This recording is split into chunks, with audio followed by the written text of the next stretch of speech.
Today, we're going to consider network issues. This is our third class on networks and the effects of using them. By the end of this class, you should be able to discuss security issues associated with transfer of data. You should also be able to discuss authentication, firewall, and encryption as means of preventing and minimizing the effect of those risks that we'll be talking about. Also, you should be able to highlight Data Protection Acts. What's that? It's a right that every individual has to their data and information. While the internet offers lots of advantages, there may be some disadvantages. And these are security issues. Hackers hacking your data, viruses spreading through your systems, phishing and pharming attempts that seek to collect personal information and use them maliciously. And because of this, some people are already talking about policing the internet. And they're talking about how can we police the internet? Should the internet be policed? And here are some of the advantages for those who are for policing of the internet, and here are some of the disadvantages for those who are against it. For example, the people who are for policing of the internet say it protects vulnerable users from gaining access to undesirable websites. Wow.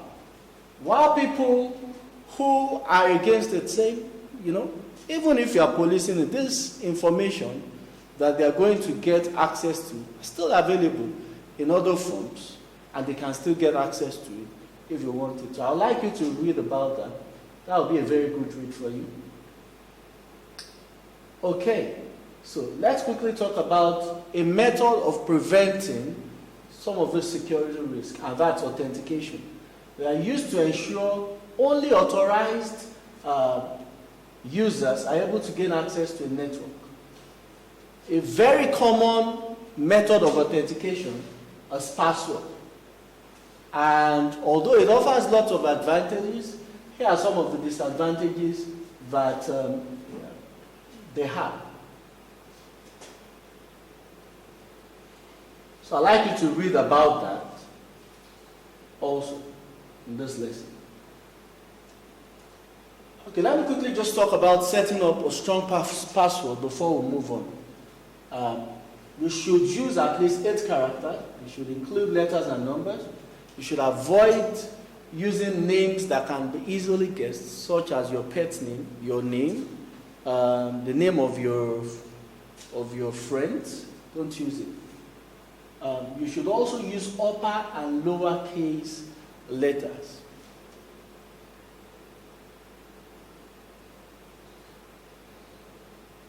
Other sources or methods of authentication are biometrics, which you all know, your fingerprint, your iris scan, face scan, vocal recognition.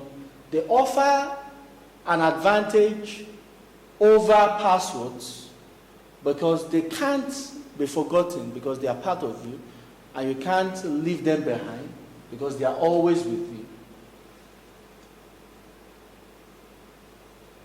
Other methods of authentication are your TAN. Let me quickly talk about the TAN and the two-factor authentication. TAN is used by online banking services. So the users are given a TAN reader and they will insert their card, which will provide them a code anytime they're about to do a transaction, which will need to be entered to complete that transaction. So two-factor authentication. Two-factor authentication involves the user typing in their password and then typing in a code. The code is either sent to their registered phone number account or to their email. Now, if an unauthorized attempt is made to log into their account, the text message will alert the user. You know what a computer virus is, so we're not going to flog on it. Let me quickly talk about a spyware. What a spyware does is gathers information from your computer without your knowledge.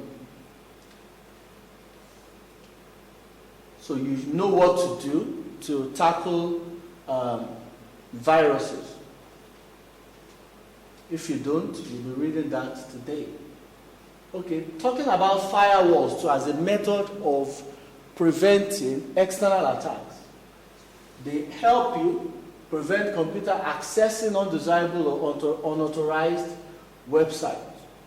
Also, a very key function, we're going to read about other functions, but very key functions, warns you regarding threats or allows you to accept or reject downloaded programs. Sometimes programs can be downloaded onto your system secretly or even installed secretly, but firewalls picks them up and then tells you, do you really want to download and install this? And then you have to choose if you want to do that. Encryption also can help.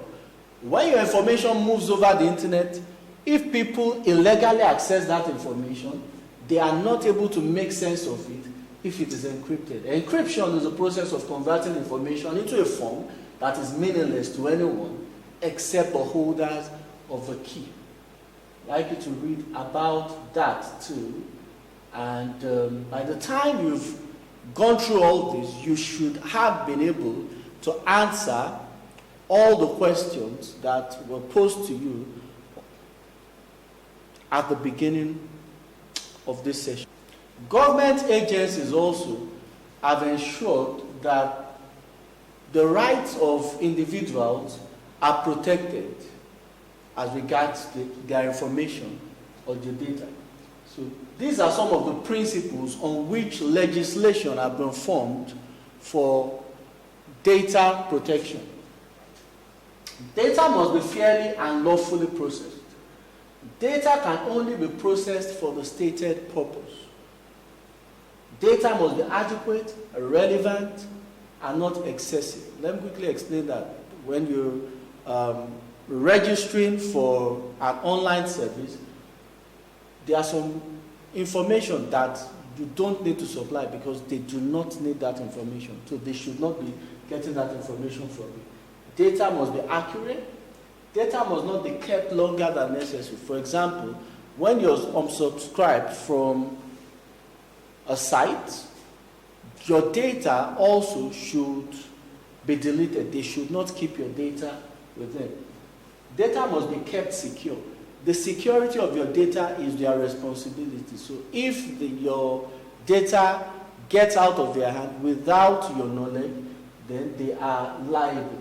Data must not be transferred to another country unless they have adequate protection. Thank you.